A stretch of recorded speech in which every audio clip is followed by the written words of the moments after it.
Hello and welcome to EU4 Academy with the Blobber. Today we're going to be learning about forts. So, the first thing you need to know about forts is forts don't do anything if they have no garrison.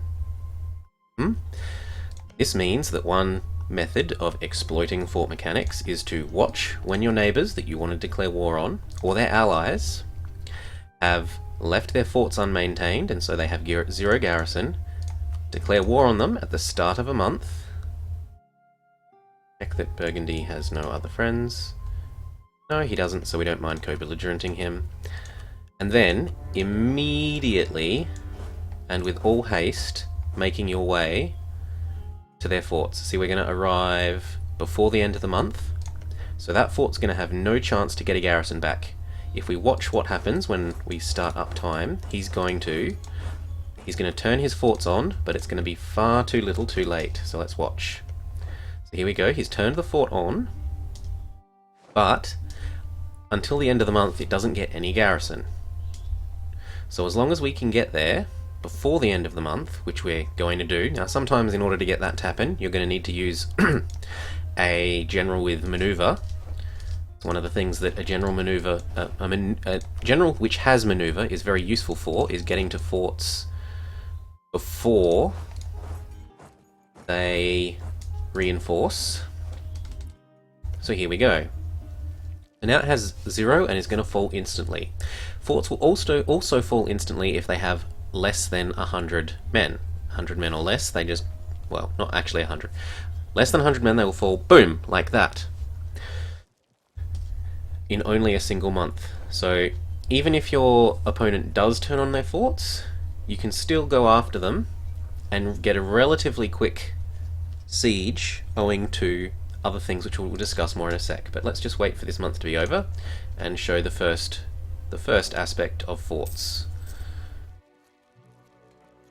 being that they do nothing when there are no garrisons.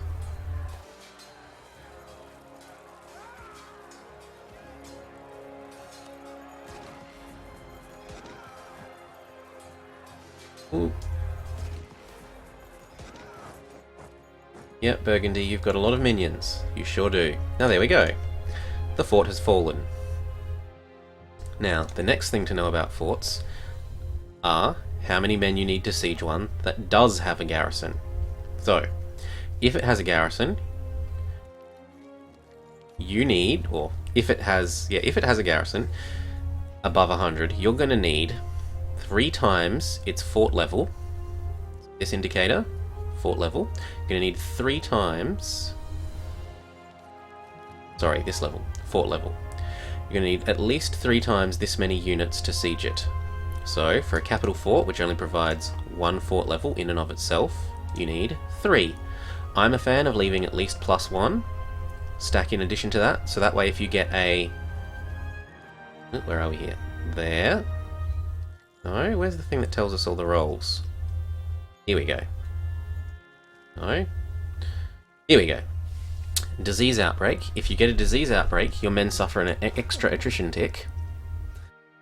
So I like leaving at least +1, so that even if they get a disease outbreak, they don't fall below the number. So say we had only 3,000 men, and they did suffer a disease outbreak, or the attrition here because of winter or other factors was very high. Maybe they have lots of defensive ideas increasing attrition. The 3,000 men would go below 3,000 and then this siege would never progress. So yes, you do suffer slightly more attrition than leaving exactly the right number, having 1 unit to the side and having to micro it back and forth, but it's a lot easier to do it this way. Now the third thing to know, what are all these modifiers? So, first modifier is your general's siege skill. If you've got a general with siege pips, he helps you siege better. 2, number of cannons. This isn't so useful at the start of the game when you haven't invented cannons, and I tend to just stick on to 1 cannon, but for a single level fort, it scales linearly. So 1 artillery is +1 bonus, all the way up to 5 artillery being 5. But let's say you have a bigger level fort. I'm not sieging one. Let's see what I can do about that. Let's jump across to there. Zoom, zoom.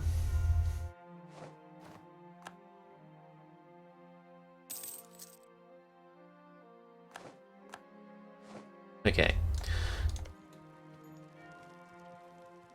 The higher the level of the fort, the more artillery you need. So before it was exactly 1 artillery gave exactly 1 bonus. And then 2 artillery, 2 bonus. You'll see that this higher level fort, a level 2 fort, which therefore needs 3 times 2, 6 units, plus 1 for safety, leaves 7. However, then this fort needs more artillery. It goes 1 is for 1, but then 4 is for plus 2, and 6 for 3, and so on and so on. So towards the end of the game, when you've got like level 8 and whatnot, nasty forts, yep, you're going to need an absolute heap of cannons in order to get the bonus from cannons. Step 3, the third modifier here, is blockaded. So if it's a coastal city and you don't blockade it, basically the idea is that they're getting food in from the navally, they're navally importing food, so your siege is not as effective, and you get a 2 modifier. There are exclusions to this, like rebels and so forth, but generally, you just, if you can, try and add a blockade to coastal sieges. Now, inland sieges, like the siege of Paris here, don't get that. Next, fort level. So for every fort level, you're going to get a modifier here, except there are also some additional modifiers. If you have less than half the full garrison, so say you'd only recently turned the fort back on, and your enemy sieged it down before it got back up to full garrison, you can lose some of this bonus, and you can also lose some of this bonus when the fort becomes obsolete. So, where are we? Miltex. Eventually you unlock better levels of forts here. Yeah. So there's things like Star Fort, Fort, Bastion, etc. that you can see in there. So when you get to Tech 14 and you unlock the next level of fort, the previous level of fort becomes easier to siege.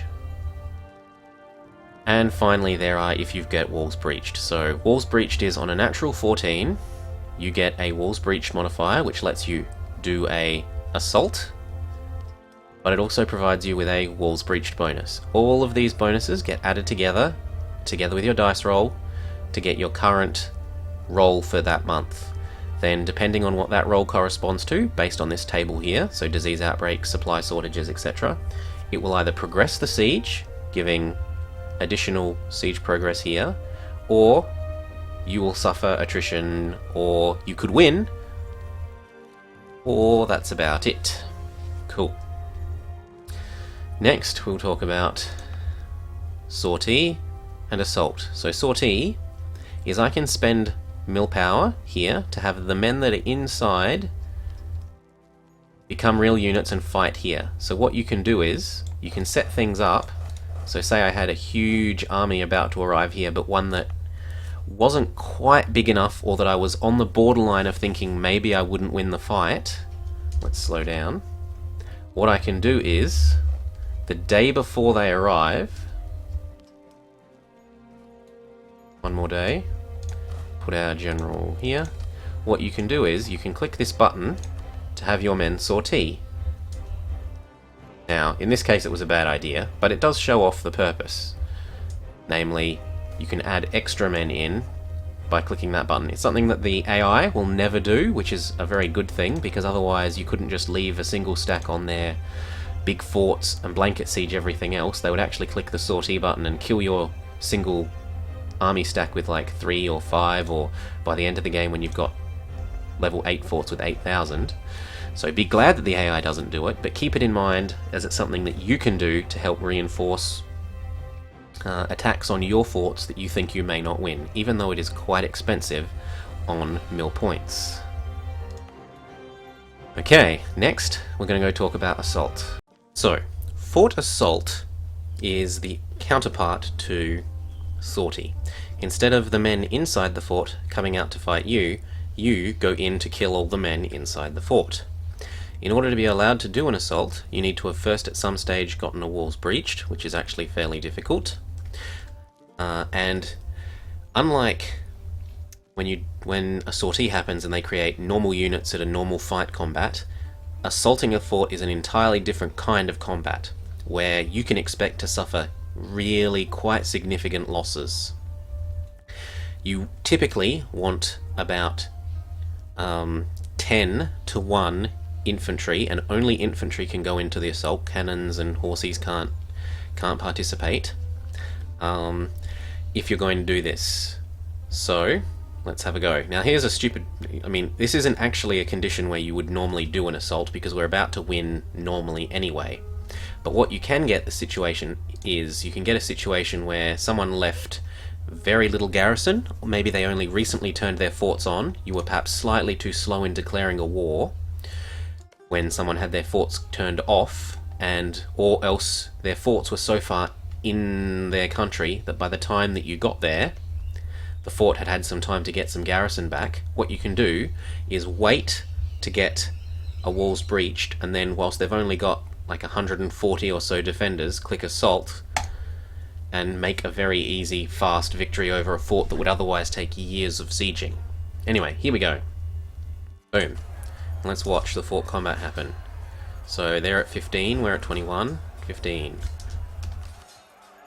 14, 13, 20. Ugh, our morale is going absolutely down, rocketing down, but they're almost out of men. Nah, it wasn't quite enough.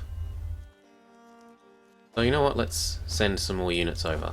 Try again.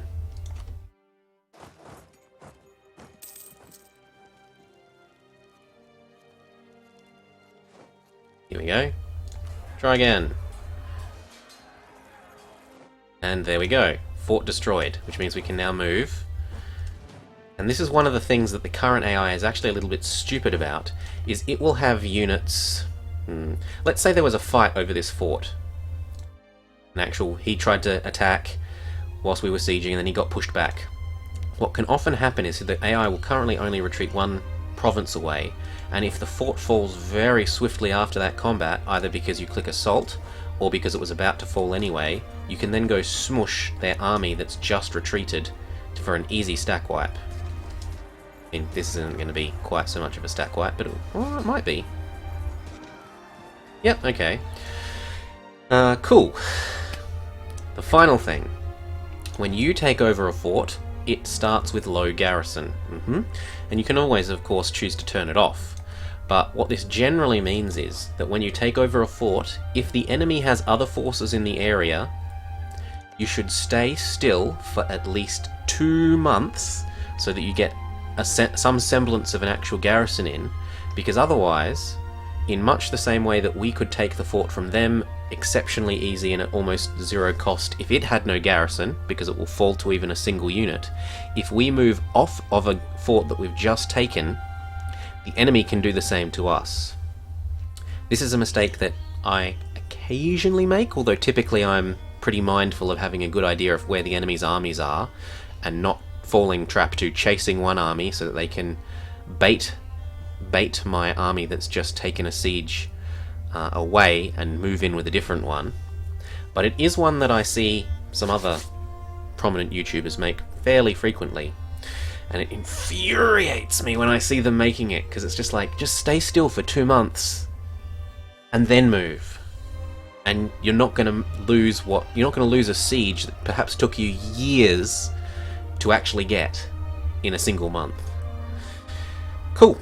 I hope you've enjoyed this, learnt something about forts and fort mechanics, and you'll be able to use some of these little tricks to your own advantage. And please, unless you're absolutely sure that the enemy can't get to the fort that you've just taken before the monthly tick, sit on it for 2 months. You'll thank me. Bye-bye.